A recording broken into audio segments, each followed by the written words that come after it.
Après le drapeau à damier, l'Arc de Triomphe. Après la ligne droite des Hunaudières, dévalée à 350 km/h, la parade au pas sur les Champs-Élysées.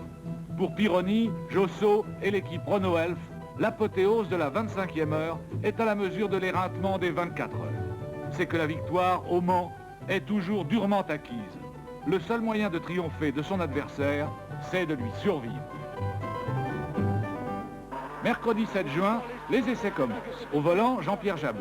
À bord, Bernard Giroux, l'envoyé spécial de TF1. 14 points. Ici, sans problème, maintenant, accélération vers la courbe d'Alop. Là, ici, on passe à peu près aux alentours de 300.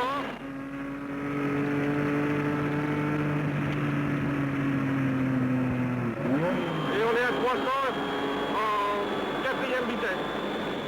Pris au piège des ceintures de sécurité et dans les deux du siège vaquet, nous voici maintenant dans le S du carton rouge. Le paysage balance à gauche, maintenant à droite, et à nouveau c'est l'accélération.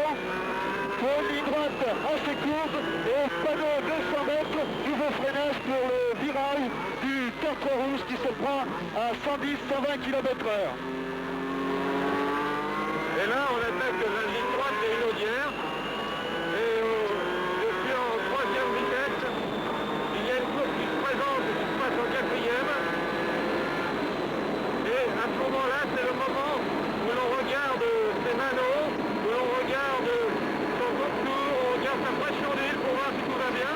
En même temps, le problème, c'est de rester très concentré, parce qu'on attend la vitesse de 380 km/h, et c'est très difficile à ces vitesses-là de rester très concentré. Au fur et à mesure que la vitesse s'accroît, la largeur de la route semble décroître. Le ruban de bitume rectiligne, enserré entre ses parois d'acier, devient un entonnoir dans lequel la voiture, comme aspirée, s'engouffre. L'horizon devient un point que les yeux du pilote, comme hypnotisés, visent. L'espace est modifié, le temps arrêté. 300, 320, 340, 360 km/h. La Renault se rue vers la courbe des Hunaudières, cachée derrière une bosse. Mais pour le pilote, c'est comme si cette bosse était transparente. À cette vitesse, il doit anticiper pour placer la voiture sur sa trajectoire idéale. Un infime temps de retard et ce serait la catastrophe. Cette seconde bosse annonce l'approche du virage de Mulsanne. À son passage, la voiture s'allège et tout de suite après s'écrase sous un violent freinage qui, en moins de 300 mètres, fait tomber la vitesse de 360 à 70 km/h. Voici maintenant le virage le plus lent, celui de Mulsanne, et à nouveau, c'est l'accélération. Et là, je remonte les vitesses, d'abord une portion où la vitesse est très grande, puisqu'on prend 340 km/h. Le seul problème, c'est ces deux courbes, et on arrive à un freinage qui est très difficile, qui est le freinage dédié à la police, juste après cette courbe. Dans les virages d'Arnèse, avec des points de chaque côté qui semblent longs, très longs, et qui aussi semblent se balancer. Le paysage défile. Jean-Pierre Jabot maintenant jette sa voiture sur la droite, puis sur la gauche dans le S de la police. Là aussi, il faut utiliser toute la surface du macadam, du bitume, et c'est l'accélération à nouveau. Projeté à l'avant, puis acculé dans le siège en raison des accélérations et du freinage, à l'effort de la nuque, et enfin dans les contre-braquages des automatismes chez le pilote. Et là, je remonte la vitesse jusqu'à la 5e, et j'aborde à peu près 330 km/h, et j'arrive à des S très rapides, on négocie aux alentours de 900, de droite d'abord.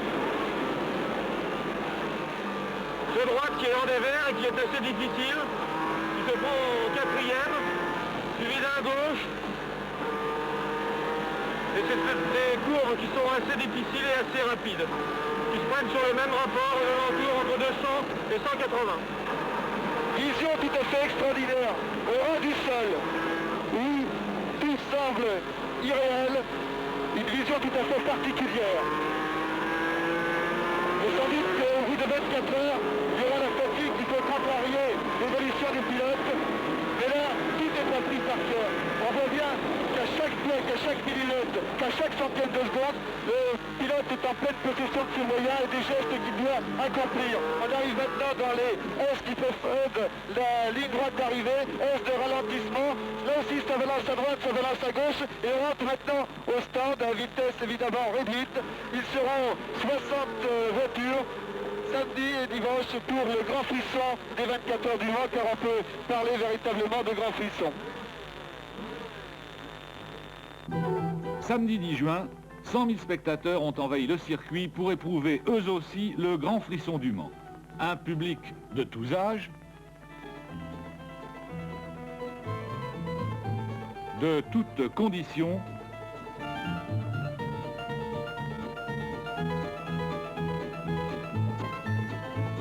dans les stands élégants, à l'écart de la foule, champagne et whisky.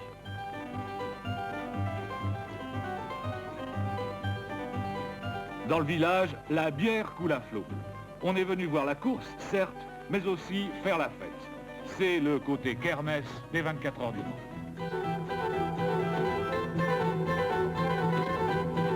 Côté piste, les Renault sont fin prêtes, méticuleusement testées, amoureusement préparées depuis un an.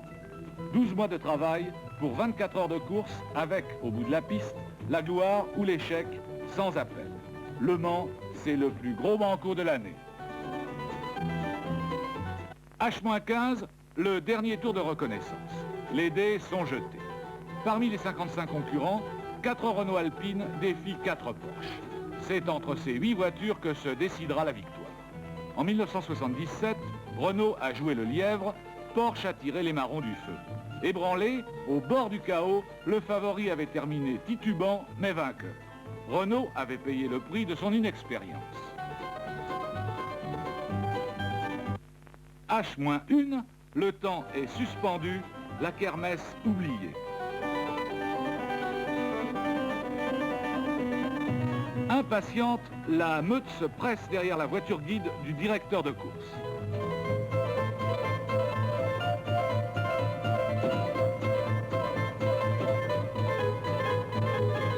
Et Jabouille s'élance en tête. Le lièvre de Renault, c'est lui. Objectif, prendre les Porsche à la gorge, imposer un rythme qui les affolera avant de les épuiser. Vont-elles tomber dans le piège? La Renault Alpine numéro 1 boucle son premier tour. Derrière elle, personne en vue. Les pilotes des Porsche, vieux routiers du Mans, sereins et sûrs d'eux, l'ont laissé s'enfuir sans chercher à le fuir. Ils se contentent de marquer les autres Renault. La physionomie de la course se dessine.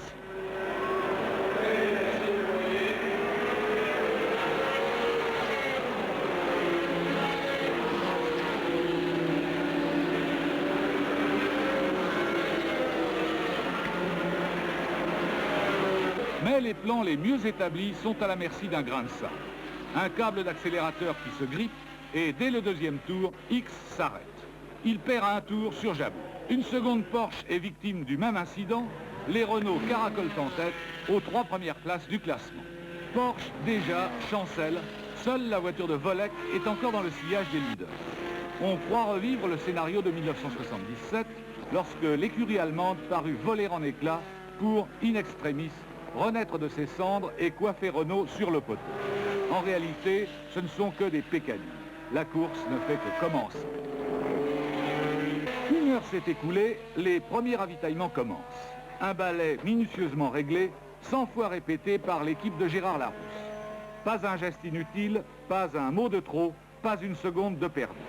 Pour chacune des Renault Alpines, 2 techniciens responsables, 4 mécaniciens qui pourraient exécuter leurs tâches les yeux fermés.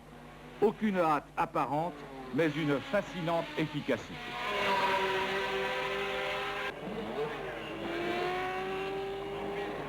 Première alerte pour l'équipe Renault Elf, la numéro 2 de Pironi Josso passe en tête devant la 3 de Jarrier-Bell. Jabouille a détecté une vibration inquiétante, il a stoppé pour changer de route.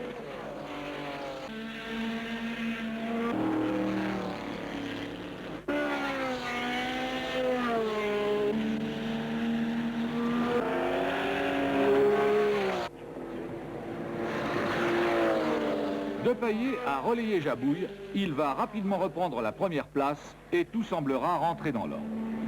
Les 4 Renault Alpine ne sont pas toutes identiques et la numéro 1 est la plus puissante et la plus rapide d'entre elles. Toutes sont équipées du moteur V6 à turbocompresseur, mais alors que ceux de la 2, de la 3 et de la 4 ont une cylindrée de 2 litres, celui de la 1 est un 2140 cm3 et fonctionne avec une pression de suralimentation plus élevée. En outre, son châssis a été allongé de 15 cm. La numéro 2 de Pironi et Josso se distingue, elle, par sa bulle, sorte de dôme en plexiglas percé d'une meurtrière au niveau des yeux du pilote. Elle améliore le profilage et fait gagner quelques kilomètres. Mais le stand de signalisation à Mulsanne indique que le temps du second ravitaillement approche.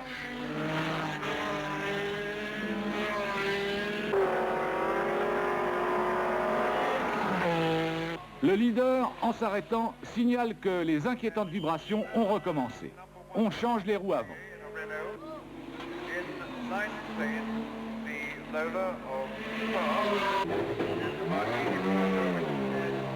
Mais Depailler stoppe à nouveau. Les vibrations persistent. Nouveau changement de roue, arrière cette fois. Lorsqu'il repartira, il aura rétrogradé en 7e position. Petite cause, grands effets, c'est la perte d'un plomb d'équilibrage qui a coûté 6 places à la numéro 1.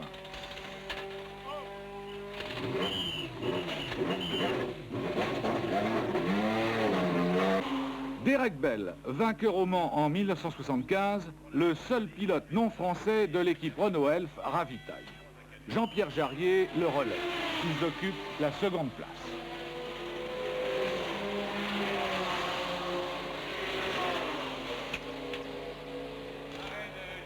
Autour de la voiture de tête, Jean-Pierre Josso, l'aîné de l'équipe, et pour cela surnommé Papy Josso, cède le volant au Benjamin de la bande, Didier Pironi.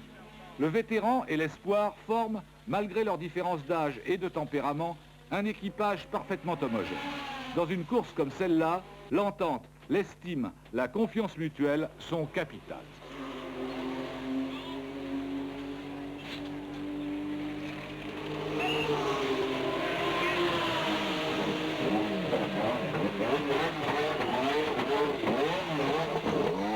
La 4 est pilotée par Fréquelin et Ragnotti, deux des meilleurs rallymen français, épaulés par José Dolem, le cousin de Pironi. Chaque Renault est affecté d'un tableau de marche auquel ses pilotes doivent scrupuleusement se conformer. Celui des rallymen est le plus prudent. Ils sont 4e, derrière la Porsche de volet.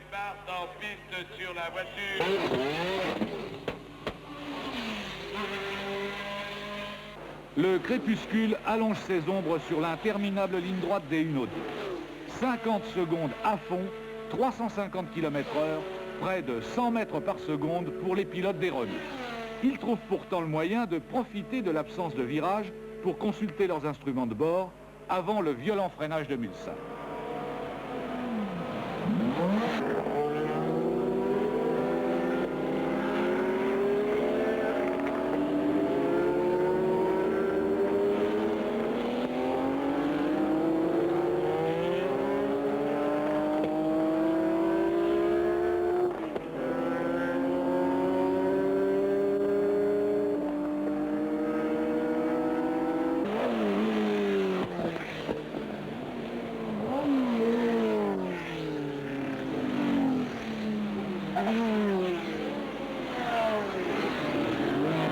Le soleil en plein dans les yeux, les pilotes aveuglés n'hésitent pourtant pas à jeter leur voiture dans les chicanes, au ras des trottoirs, dans d'impeccables trajectoires.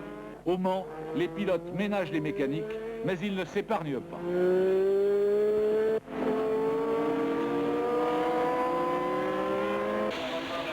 Commence l'interminable et épuisante nuit des 24 heures. Pironi et Josso, victimes d'ennuis de frein, vont perdre le commandement de la course au cours d'un arrêt qui se prolongera près de 7 minutes. C'est beaucoup et peu à la fois, si l'on songe qu'il n'en a pas fallu davantage à leurs mécaniciens pour remplacer un étrier de frein. Depailler et Jabouille ont repris la tête.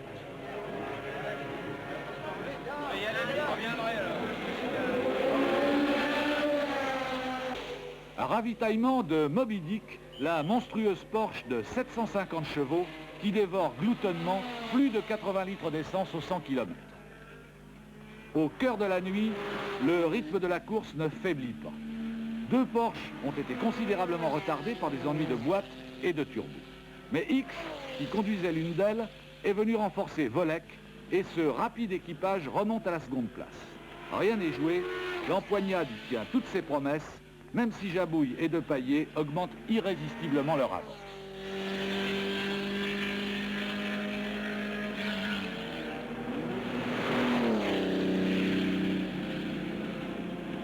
Pironi-Josso remontent eux aussi et ils talonnent la Porsche prise en sandwich entre les 2 Renault. X et Volek font le forcing. Il y a longtemps que le round d'observation est terminé et l'on ne s'embarrasse plus de tactique. La nuit s'achève, le match au finish s'engage. Depailler-Jabouille l'aborde avec 2 tours d'avance sur Volek X. Pironi-Josso et Ragnotti-Fréclin sont 3e et 4e. Jarry et Bell ont abandonné. Dominé, Porsche conserve par contre toutes ses voitures et donc toutes ses chances. Mais voici que la baleine, hors d'haleine, rend l'âme.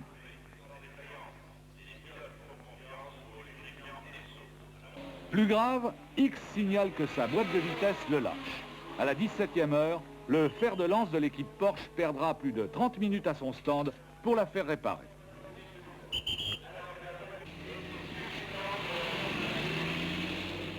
Mais à 10 h du matin, la situation se renverse. Pironi et Josso reprennent la tête, poursuivis par 2 Porsche. Depailler a stoppé au bout des Hunaudières, moteur cassé comme l'an dernier. On dit que l'histoire ne se répète jamais, alors mettons que pour lui, elle bégaye. Sous la bulle, la chaleur est intense et Pironi, très marqué, commence à souffrir de déshydratation. Mais il faut tenir. À présent, toutes les chances de l'équipe Renault Elf sont entre les mains de l'équipage de la 2.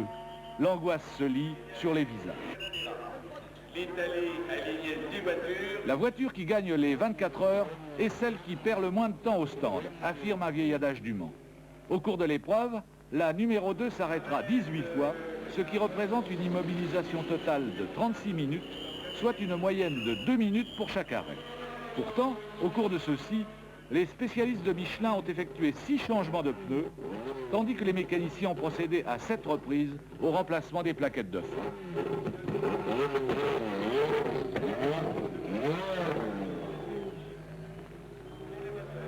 Les dernières heures vont torturer les nerfs des 2 équipes rivales. Les autres, tous les autres, sont réduits au rôle de comparse. X cravache. C'est désormais un duel singulier entre lui et Pironi. Le stand Renault est sur les dents.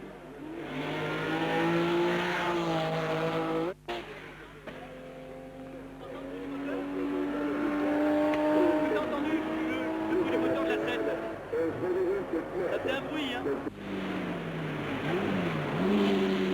Jabouille a pris le volant de la numéro 4 pour un relais. Mais cette voiture a observé un arrêt prolongé pour réparation de sa boîte de vitesse. Elle est tombée à la 5e place.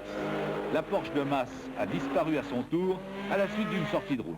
Oui, pour triompher au Mans, il faut survivre.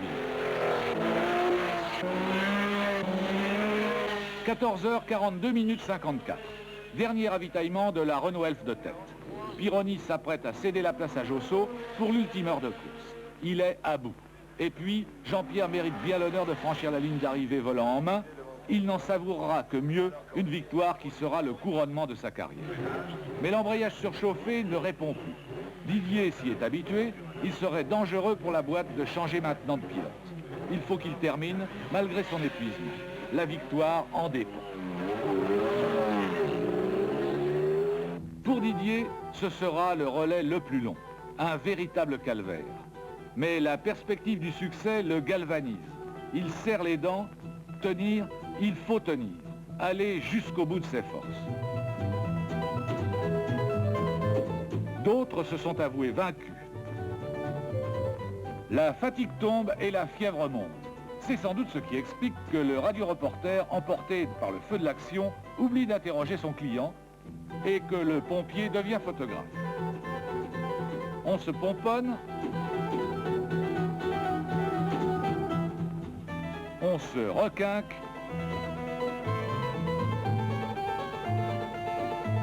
on se pavane.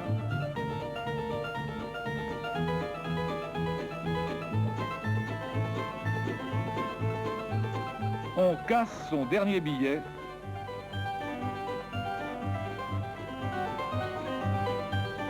On promène Médor.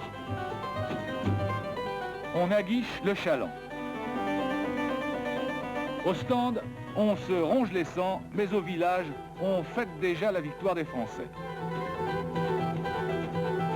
Sur la piste, Bernard Hanon trouve le temps long, alors que déjà, ses invités sablent le champagne.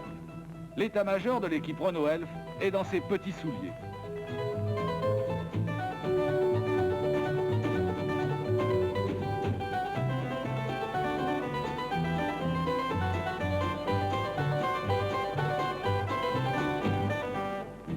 La Rousse implore le ciel, Delphos consulte les oracles.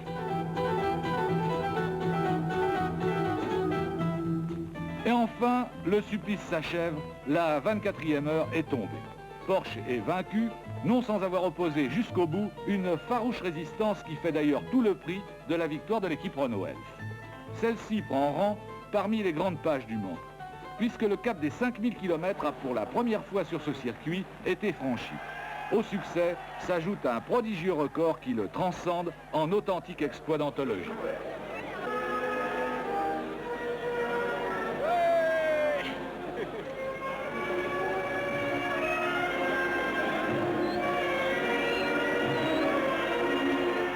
Après avoir aspergé la foule de champagne, Josso ne peut s'empêcher de l'arroser de ses sanglots.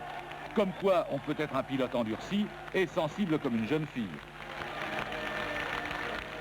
Pour Renault Elf et toute l'industrie française, la victoire aux 24 heures du Mans 1978 ne revêt pas qu'une signification sportive. Elle constitue, grâce à son retentissement universel, un formidable tremplin pour gagner d'autres batailles sur tous les marchés. Didier, Jean-Pierre et l'équipe Renault Elf méritaient bien ce retour triomphal, même s'il n'est pas du goût de ce pilote de Solex. Allons, monsieur, si Paris vaut bien une messe, Le Mans vaut bien une parade.